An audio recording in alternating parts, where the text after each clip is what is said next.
So for tonight's homework, we're going to talk about the components of an essay, and more specifically, we will be looking at how it differs from moving from a paragraph to a full essay, and hopefully by the end of tonight's video, you'll be able to identify all the different components of an essay in an example essay that we'll actually do in class.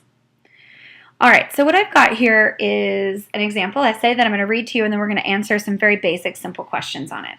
The essay is called Centuries of Protection, and just follow along with me. The history of armor has fascinated me ever since my uncle, who was a security guard, had his life saved by a bulletproof vest. While armor was used back in ancient times, the materials used to make it have changed a great deal over the centuries. From chainmail to steel suits to Kevlar vests, armor has protected people for centuries. Even though armor has been around for more than 2,500 years, the first important change in armor took place around 1000 CE. That was when soldiers began wearing chainmail. Chainmail was made of thousands of little metal rings hooked together. It was lighter than a metal plate and could cover large areas of a soldier's body.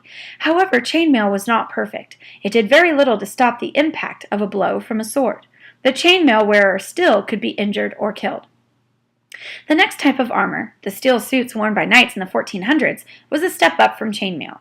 A complete suit had the following parts: a breastplate, a backplate, flexible arm and leg covers, gloves, shoes, and a helmet with a hinged door that protected the face. Besides being extremely heavy, the armored suits were expensive to make. Only the rich could afford to wear them. A knight needed people to help him get dressed and mount his horse for battle. Although these steel suits offered excellent protection from weapons, they made movement very awkward. If he was knocked from his horse, a soldier in a suit of armor was as good as dead. Today, the newest armor is made of plastics and man-made fabrics. One of these is Kevlar. Invented in the 1970s, Kevlar is a lightweight fiber that is stronger than steel and more flexible than chainmail. With enough layers, Kevlar can stop a speeding bullet. The protective clothing items, helmets, jackets, vests, and boots worn by today's soldiers contain Kevlar. People have always needed to protect themselves in battle, and through the years they've found newer and better ways to do it. Types of protection have evolved from chainmail and metal suits to man-made materials. Battle armor will continue to evolve as long as it is needed. Science fiction suggests that someday we may be protected by invisible force fields. In the meantime, people like my uncle will continue to rely on the latest forms of armor. So, first thing I want you to do in your notes is to answer these two simple questions. How many paragraphs are on this page? And how do you know? So I'm going to kind of move the thing here so you can see it all. All right, so how many paragraphs are on this page? And how do you know?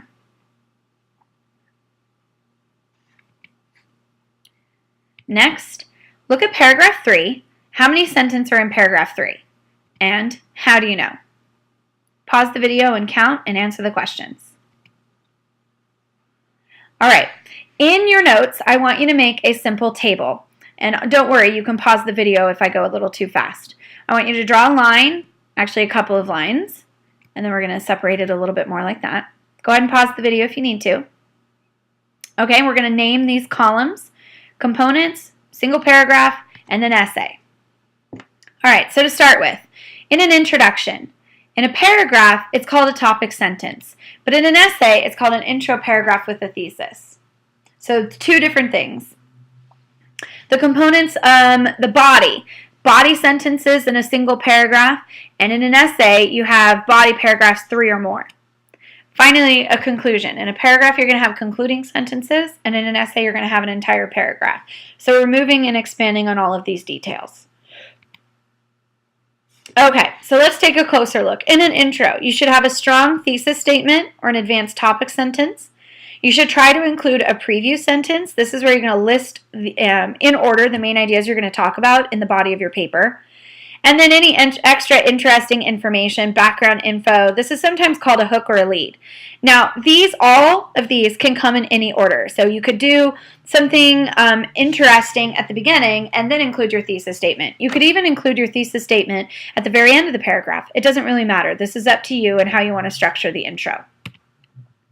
Now, as far as the body is concerned, you're going to have main ideas, at least 3 or more paragraphs, and then you're going to use details. This is where you're going to be more descriptive, use facts, textual support to balance out what you're talking about for your main ideas. And then finally, in your conclusion, you're going to summarize all your ideas. It's going to sound a little bit repetitive, but that's okay. You need to restate the topic, what it is this essay was supposed to cover. And then possibly encourage your reader to take action or to think about the main ideas that you've presented in the paper. It really should mimic the intro or be very similar to what you did in the intro. So we're going to identify some of the components of an essay in class tomorrow. By table groups, I'm probably going to have you come up like we did with a paragraph and identify some of the different parts of the essay. So you guys are going to have to work together, and hopefully you took really good notes. I'll let you use them at the board. Okay, you're done with tonight's homework. Hopefully that was nice and quick and easy. Don't forget to do the digital whisk, and I'll see you in class tomorrow to make sure that you understand this concept.